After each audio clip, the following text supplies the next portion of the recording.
प्रिय विद्यार्थियों, गत कालांश में हमने विशेषण के बारे में जानकारी प्राप्त की थी।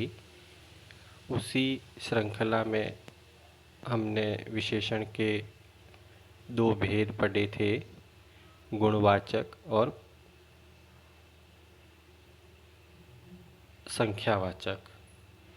इसी कड़ी में हम आज पढ़ने जा रहे हैं परिमाणवाचक विशेषण। परिमाण शब्द का अर्थ है किसी भी वस्तु, पदार्थ या जगह की मात्रा, तोल या माप की जानकारी करना। अर्थात जिन शब्दों के द्वारा संज्ञा और सर्वनाम शब्दों का माप, तोल और नाप प्रकट होता है, उन्हें परिमाणवाचक विशेषण कहते हैं। जैसे हम बाज़ार जाते हैं और बाज़ार से हमें शक्कर लानी है, दूध लाना है, कपड़ा लाना है, तो हम क्या कहेंगे दुकानदार से कि हमें 5 किलो शक्कर दो, 2 लीटर दूध दो, 4 मीटर कपड़ा दो। तो इन सभी में पदार्थ की एक निश्चित मात्रा है और निश्चित मात्रा होने के कारण इन्हें निश्चित परिमाणवाचक विशेषण कहा जाता है। और इसी प्रकार कभी हमारे घर में कोई वस्तु अति आवश्यक होती है और उसकी कमी हो जाती है, जैसे चाय बनाते समय दूध कम पड़ गया या शक्कर कम पड़ गई, तो हम पड़ोस में गए कि आंटी जी थोड़ा सा दूध दे दीजिए, थोड़ी सी शक्कर दे दीजिए। ऐसे ही खाना खा रहे हैं तो हम मम्मी को कहते हैं कि मुझे थोड़ी सी सब्जी डाल दो, थोड़ा पानी पिला दो। तो ये थोड़ा, बहुत, कम, ये सब किसी भी पदार्थ की, वस्तु की अनिश्चित मात्रा का बोध कराते हैं। तो ये हो गए अनिश्चित परिमाणवाचक। इस प्रकार परिमाणवाचक विशेषण के दो भेद हो गए, अनिश्चित परिमाणवाचक और निश्चित परिमाणवाचक। अगला है संकेतवाचक विशेषण। संकेतवाचक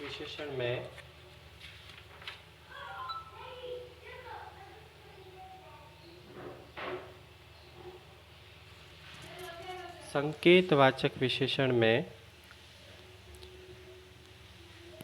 ये ऐसे शब्द हैं जो सर्वनाम से लिए जाते हैं और इनका प्रयोग संज्ञा शब्दों के साथ संकेत के रूप में होता है। इसलिए संकेत के रूप में होने के कारण और सर्वनाम शब्द होने के कारण इन्हें सार्वनामिक विशेषण भी कहा जाता है। और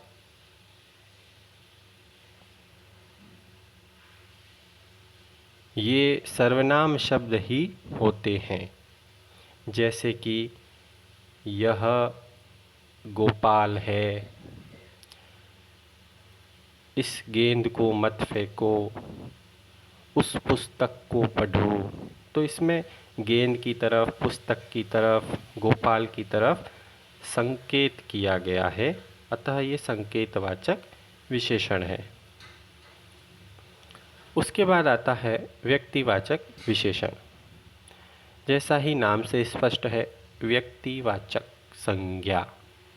संज्ञा के अंदर हमने जो व्यक्तिवाचक संज्ञा पढ़ी थी, वही व्यक्तिवाचक शब्द यहाँ विशेषण का कार्य करते हैं, परंतु वे है तो संज्ञा शब्द, किंतु वाक्य के अंदर वे अन्य संज्ञा शब्द की विशेषता बता रहे हैं, इसलिए इन्हें व्यक्तिवाचक विशेषण कहा गया है।